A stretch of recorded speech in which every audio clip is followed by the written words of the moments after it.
Prince Sigismund of Prussia. Sigismund was the third son and fourth child of Frederick III, German Emperor, and Victoria, Princess Royal and German Empress. He was a grandchild of both Queen Victoria and Wilhelm I.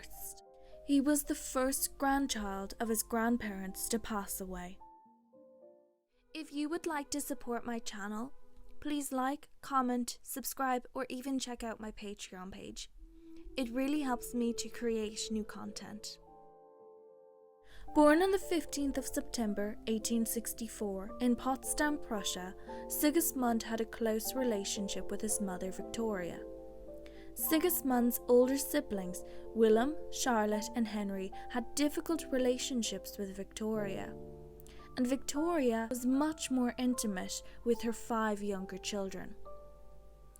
Sigismund's older siblings were not allowed to be breastfed on the orders of his paternal grandmother, Queen Augusta of Prussia. They were fed by wet nurses. By the time Sigismund was born, Victoria had enough self-confidence to defy Augusta and breastfeed Sigismund herself. Perhaps it was this experience of finally having some say in the care of her children that fostered a special closeness between the mother and son.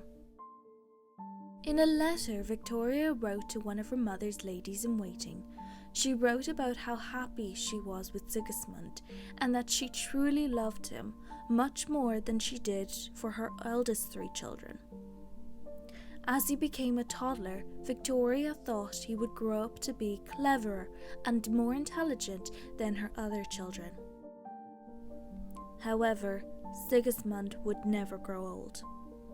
On the 4th of June 1866, during the Austro-Prussian War, Sigismund's father was fighting on the front lines. Most of the doctors were taken to the front lines as well to heal wounded and ill soldiers.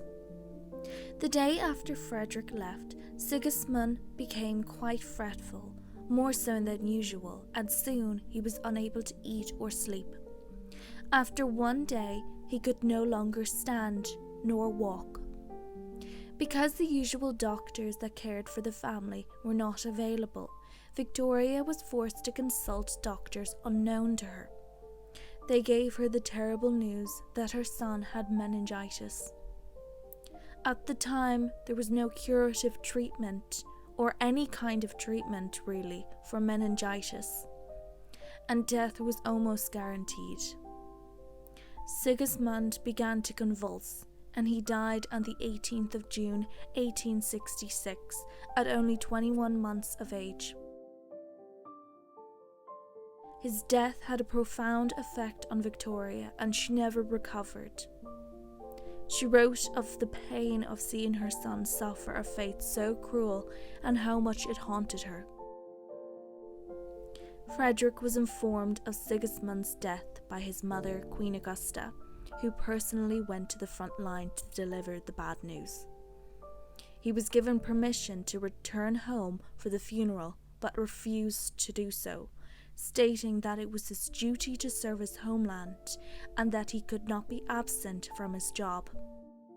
Understandably, Victoria could not comprehend this and was inconsolable at the loss of her son and the lack of support from her husband.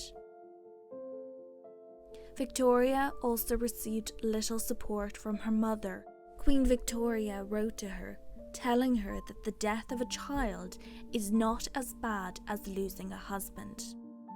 Victoria prepared a small room in their home for the small coffin, accompanied with carpets, cushions, pictures, and flowers. At the funeral, there were few dry faces.